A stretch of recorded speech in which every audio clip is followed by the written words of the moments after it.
భగవత్పతి బింబంబులైన పరమ పురుష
నా కడుపులో పడినప్పటి నుంచి తొలిగతం నేను దాచినప్పటి నుంచి దాదాపుగా 12 సంవత్సరాల వరకు ఎన్ని రాత్రులు నిద్ర లేకపోతున్నా, సమయానికి తగిన సమయానికి తిండి లేకుండా ఇన్ని రకాల బాధలు పడింటాను. నేను ఇప్పుడు ఉద్యోగం సంపాదించుకొని మంచి డబ్బులు చేయించినంత మాత్రాన్ని రుణం తీసుకున్నావే, అది సాధ్యమయ్యేది అని అప్పుడు తల్లి కావాలమ్మా.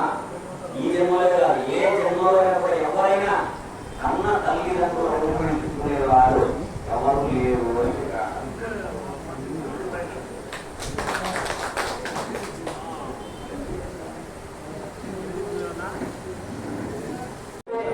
ఆనందంలో మనం అమ్మని కూడా అనేక విధాలుగా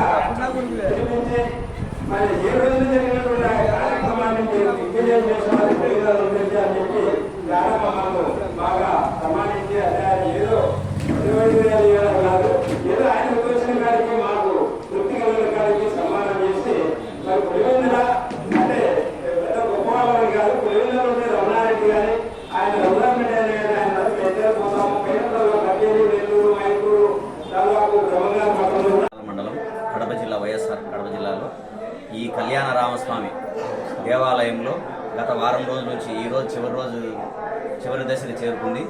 శ్రీ మహాభాగవత పఠన శ్రవణ జ్ఞాన యజ్ఞం అంటారు దీన్ని. ఈ రోజుతో ముగింపు దశ కార్యక్రమం చివరి దశకు వచ్చింది. ఈ 7 రోజులు దాదాపుగా 500 మంది అన్ని సమాజాల భక్తులందరూ కలిసి దీన్ని ఇంత దిగ్విజయం చేయడం అంటే ఆషామాషి విషయం కాదు. ఇది ఇప్పుడు ఏ జన్మ పూర్వజన్మ సుకృతమో తెలియదు, కానీ ఇది మాత్రం మాకు ఆ వరంగా మేము భావిస్తూ ఉన్నాం. ఇక్కడ జరగడము, ఇక్కడ తండోపతండాలుగా చుట్టుపక్కల గ్రామాల నుంచే కాదు, కడప జిల్లా అనంతపురం జిల్లా ఈ 2 జిల్లాల మొత్తం ప్రజలు భాగవత భక్తులు అందరూ కలిసి దీన్ని దిగ్విజయం చేశారు. కాబట్టి ఇంత దిగ్విజయం చేసినందుకు మేము ఎంతగానో ఈ ప్రజలందరికీ జన్మజన్మనికి రుణపడి ఉంటామని చెప్పి మేము చెప్పుకుంటూ ఉన్నాం. మాకు తర్వాత ధనంజయ నాయుడు గారు, రామకృష్ణ నాయుడు గారు, వీళ్ళంతా పార్నపల్లి గ్రామ ప్రజలందరూ కూడా మాకు వాళ్ళ ఆధ్వర్యంలో అందరూ కూడా మాకు బాగా సహకరించి మొత్తం భోజన ఏర్పాటు కానీ రాత్రి బస ఏర్పాటు కానీ వాళ్ళందరికీ ఏ ఇబ్బంది లేకోకుండా అందరినీ సాదరంగా ఆహ్వానిస్తూ వచ్చిన వాళ్ళందరినీ సగౌరవంగా గౌరవించుకుంటూ వాళ్ళ మర్యాదలన్నీ తక్కువ లేకుండా చేసి బాగా చేసినారు. మాకు ఈ గ్రామానికి మేము ఎన్నో రకాలుగా కూడా రుణపడి ఉండేంత చేసినారు వాళ్ళు మాకు. కాబట్టి ఇలాంటి కార్యక్రమాలు ప్రతి గ్రామంలోనూ జరుగుతూ ఉండి మన హిందూ ధర్మాన్ని అందరికీ కూడా తెలియచేస్తూ, అయ్యా మన హిందూ ధర్మం చాలా గొప్పది, మన హిందూ ధర్మంలోనే వేదాలు కానీ తర్వాత ఉపనిషత్తులు కానీ ఇట్లాంటి గ్రంథాలు మహాభాగవతం, భారతం, రామాయణం, భగవద్గీత ఆ స్వయంగా ఆ శ్రీకృష్ణ భగవానుని నోటి వెంట ప్రజ్వరిల్లిన ఆయన నోటి వెంట వచ్చిన మా ఆనిముత్యాల లాంటి అక్షరాలు భగవద్గీత.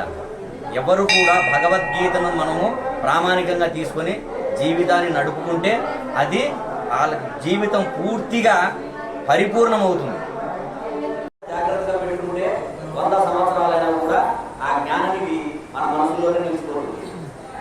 100 రూపాయలు డబ్బులు ఇచ్చినారంటే ఇక్కడ నుంచి బయటికి వెళ్తే 10 నిమిషాలు కూడా ఉండదు, కానీ ఈ పుస్తకాన్ని ఏమి చేయలేము. వేరే వాళ్ళకి ఇవ్వాలన్న మనసు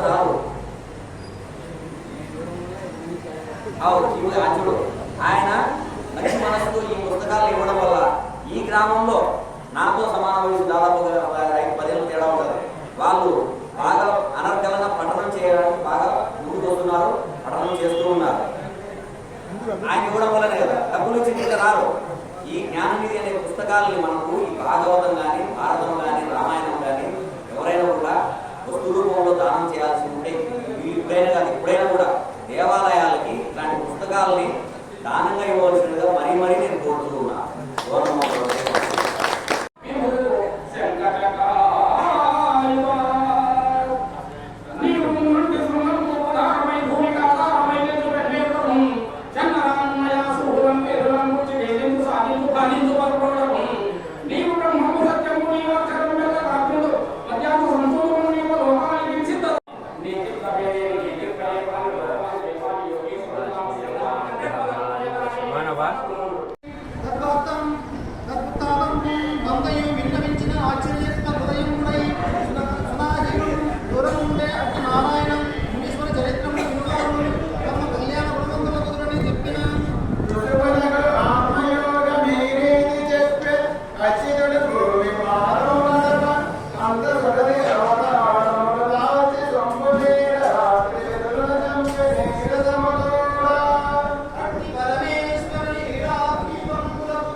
ఆదాన మొదలు తర్వాత ఇస్తాడని నడితే రాదని ఎత్తి మీద వాళ్ళు కంటిన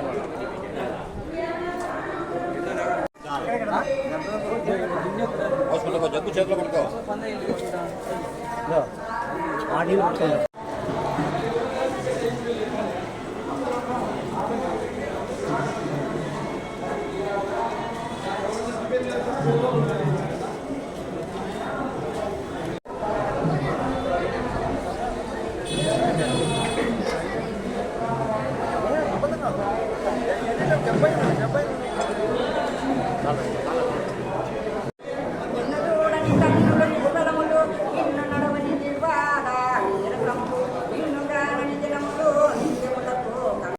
పార్నపల్లి గ్రామంలో శ్రీ కోదండరామ దేవస్థానంలో శ్రీ భాగవత సమావేశం జరుగుతున్నది. 7 సప్తాహి 7 రోజులు జరుగుతున్నది. 7 రోజులు ఉంటాయి.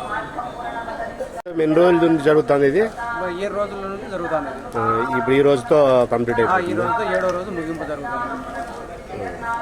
7 రోజులు జనాభాలు భారీగా రోజు 100 మంది వస్తున్నారు.